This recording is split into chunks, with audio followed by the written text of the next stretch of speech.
Vlogmas is back, and so is the cup.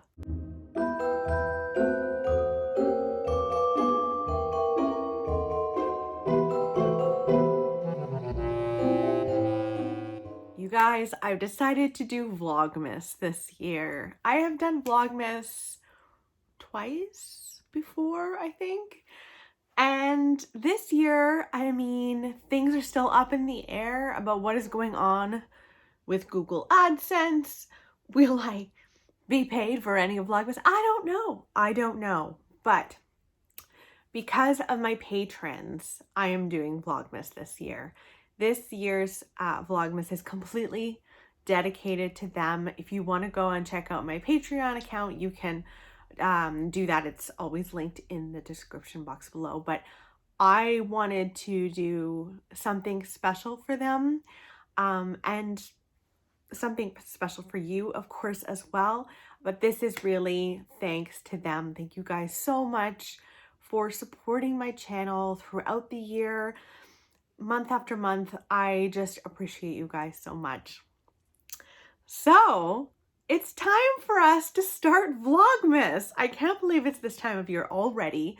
I am decorated, as you can tell. I've got my nutcrackers. I've got my lovely little tree. Maybe I should decorate him. Anyway, and I do want to start out with a couple of books that I do want to read this month before we get into the cup. The first is the book that I am currently reading.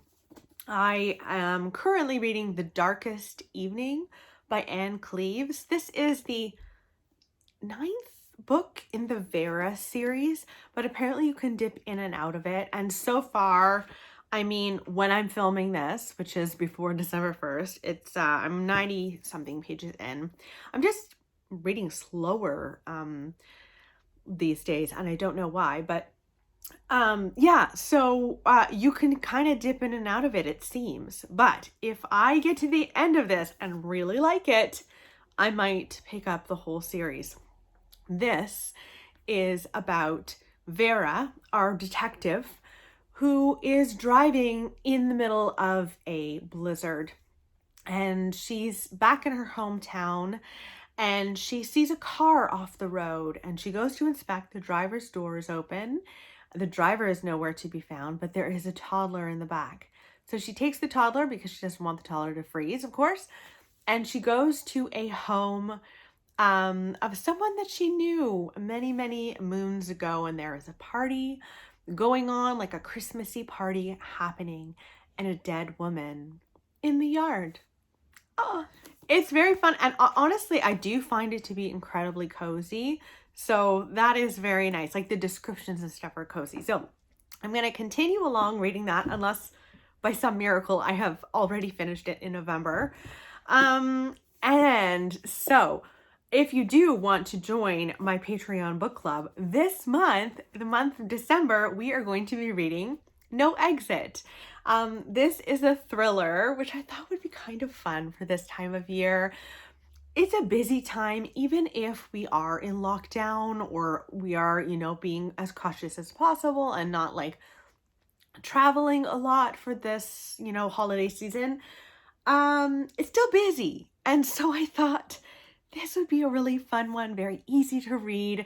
And this is a thriller about a woman who is going home to see her mother right at Christmas time. Her mother is very ill, like I believe she might be on her deathbed. However, our young protagonist gets stuck in a snowstorm. It's a blizzard. You can see a theme apparently in my reading interests this month. So she gets stuck in a blizzard, and she ends up popping into like one of those rest stops where they'll have like a cafe and washrooms and that kind of thing, because she can't go anymore. Like it's too dangerous to drive. So she stops there, and she notices that there is a girl caged in one of the cars in the parking lot. Like no one is coming in or out. So she goes into this rest stop, and she knows someone in there has kidnapped a girl and put this girl in a cage, and she needs to get to the bottom of who it is. It just sounds like so much fun. So this is what we're going to be reading for the Patreon book club. You're more than welcome to join. So there's that, and now we can pop into the cup. Now, a little change with the cup. I usually just have a few prompts in here and then I go through. I realized there's not much point to that, if I'm being honest. So I've decided to just have literally all of my prompts in here. So I'll pick out 4 prompts and we'll get some books. I hope they're good.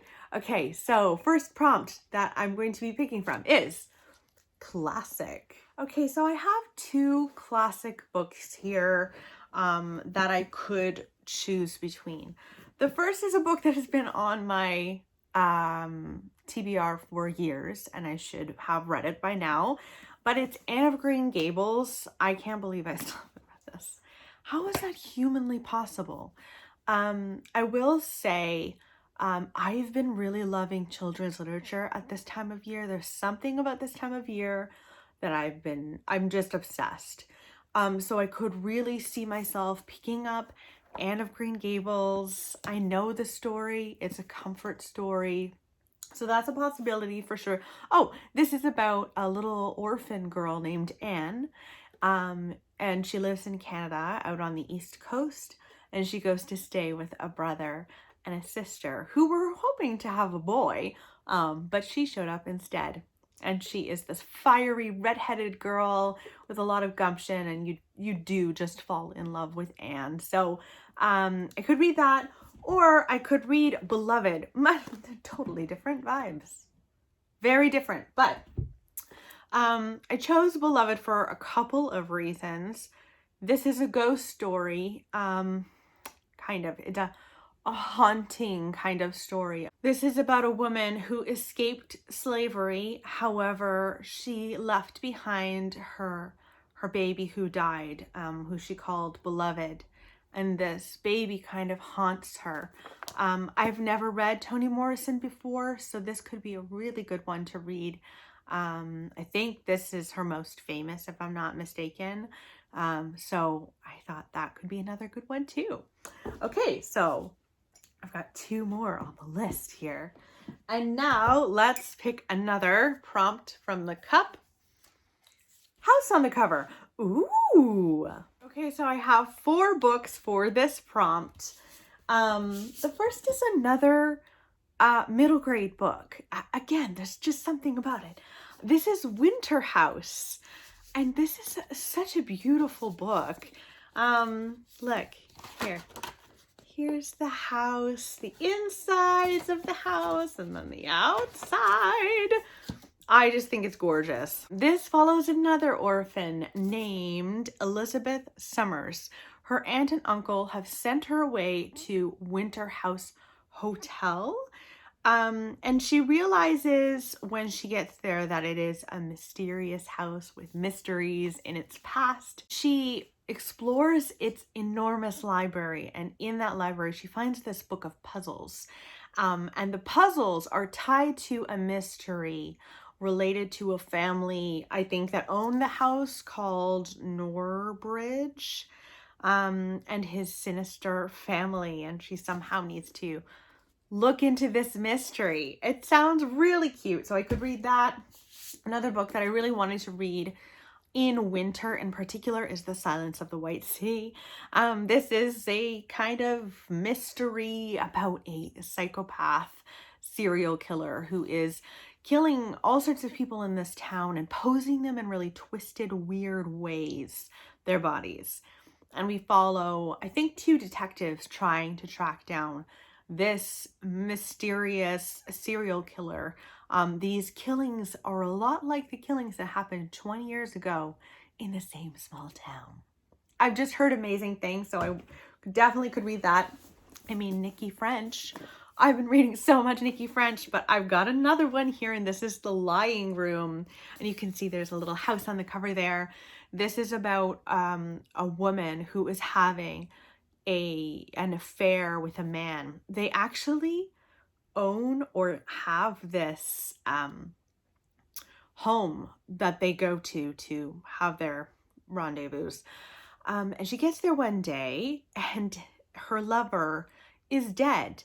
And because she doesn't want to come out and say that she's had an affair, she decides to dispose of his body. Not a good idea, but could be interesting to read. And last but not least, for House on the Cover, is another book that I've been dying to read, The Royal Governess. I mean, this is a serious house. That is, I mean, the house of all houses. This is about Queen Elizabeth and her childhood during World War II, when a governess comes to stay to bring some stability in their lives, her and her sister Margaret's life. And it's just about their experience. It just sounds wonderful. So I have chosen those for House on the Cover. Now let's pick another prompt. Oh my gosh, I'm nervous because I have certain books that I would really love to read at this time of year. Okay, Branches on the Cover. Okay, let me go and see what I can find. All right, phew. I don't know why it was so hard for that one. There are branches on everything. But anyway, I chose two books that are very different from one another. The first is Wish Tree by Catherine Applegate. This is another middle grade. It's just something that I feel like reading right now. And this is about Red Oak, who is the neighborhood's wish tree. And Red Oak looks over the neighborhood and like keeps the animals safe. And then a new family moves in and her job is more important than ever. It sounds very heartwarming. And then the other one with branches on the cover is The Nesting by C.J. Cook. As you can see, here are the branches, lots and lots of them. This is about a woman who takes a job as a governess. She actually kind of steals a job as a governess. She doesn't have any experience doing this in any way, shape, or form. And she goes to live with a man in a Norwegian forest with his two young daughters. Unfortunately, the family has a lot of history. The home has a lot of history. It's meant to be a little bit creepy, and that sounds like a lot of fun for this time of year. So those are the two that I could read for Branches on the Cover. Okay, so now we need to pick one last one. People on the Cover. Okay, so I've got two here for People on the Cover. The first is One Day in December. I had wanted to read this obviously in December because the title itself says that. But also my anniversary with Barry is on December 12th. And so I thought this would be a really lovely one to read at this time of year. So One Day in December is about, it's a romance, which I don't usually love, but I know going in, this is romance, so I'm prepared. This is about a woman who is on a bus and she sees a man that she like instantly falls in love with. He is the love of her life for sure, but they never actually meet until she meets one of her best friends' new boyfriend. And it's him. It's him, guys. So it's about how she deals with it. Could be interesting. And then last but not least is Grown Ups by Marianne Keyes. This is about family drama. It's a funny story about family drama. Now, one of the brothers named Ed, his wife Kara, ends up getting a concussion. And the result of the concussion is that she can't seem to hold anything back. She says everything that she's thinking. And apparently there's a lot of secrets in this family that are going to come out. And it's supposed to be really, really funny. And I would love to read something like this at this time of year. So those are all of the books. Now, the only book that I might add in, I don't know how I would do it, but if I somehow miraculously could add it in, I would be adding in Nosferatu by Joe Hill. This is a horror book, a Christmassy horror book. And we follow a young girl named Victoria. She rides her bike over this bridge. And when she rides her bike over it, it's like a magic bridge. And she always gets to the destination that she needs to be at really quickly. Now, we also follow Charles Talent Manx. And he takes children in his Rolls Royce with the plates Nosferatu. And he takes children and he takes them to Christmas land. and I think they meet. That's all I'm going to say. But apparently Rachel over at the Shades of Orange loves this book and rereads it every single Christmas. So I've never read it. We'll see if I actually get to it based on this stack. I'm not sure. But those are all of the books that I'm going to be reading in December. I hope that you guys enjoyed this. Thank you so much again to my patrons for supporting me and making Vlogmas possible. I'll see you guys soon. Bye.